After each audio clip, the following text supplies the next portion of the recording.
लोकसभा का चुनाव खत्म हो गया और भारत में एनडीए की तीसरी बार लगातार सरकार बनी। नरेंद्र मोदी प्रधानमंत्री के रूप में तीसरी बार शपथ भी ले लिया। खैर, ये तो बात सरकार और चुनाव तक ही सीमित रहा।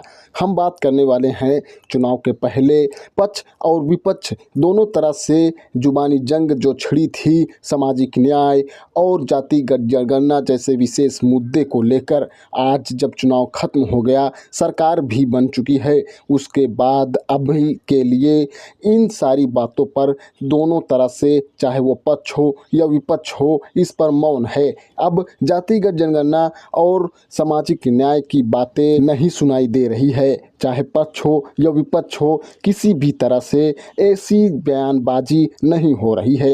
ये बयान जो चुनाव के पहले पक्ष और विपक्ष की तरफ से देखने को मिल रहा था, क्या ये मात्र जनता को लुभाने के लिए था या फिर उनका अपना एक अलग समीकरण था?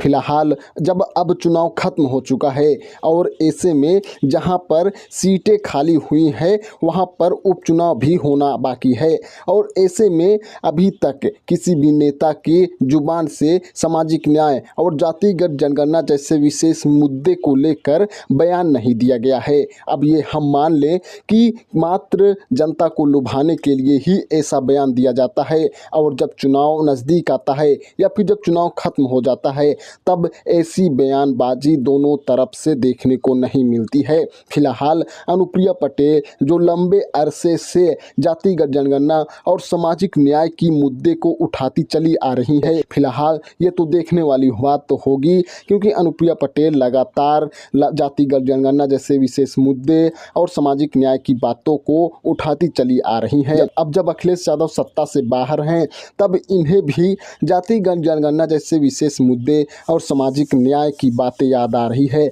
लेकिन जब अखिलेश यादव सत्ता में जाते हैं तब अखिलेश यादव को जातिगत जनगणना सामाजिक न्याय याद नहीं आता। फिलहाल उपचुनाव होने को है, ऐसे में अब ये देखने वाली बात होगी कि किस नेता के मुख से सामाजिक न्याय और जातिगत जनगणना का पहला शब्द सुनने को मिलेगा। फिलहाल ऐसी ही जानकारी के लिए देखते रहिए नेशनल जनाधार और जुड़े रहिए हमारे साथ।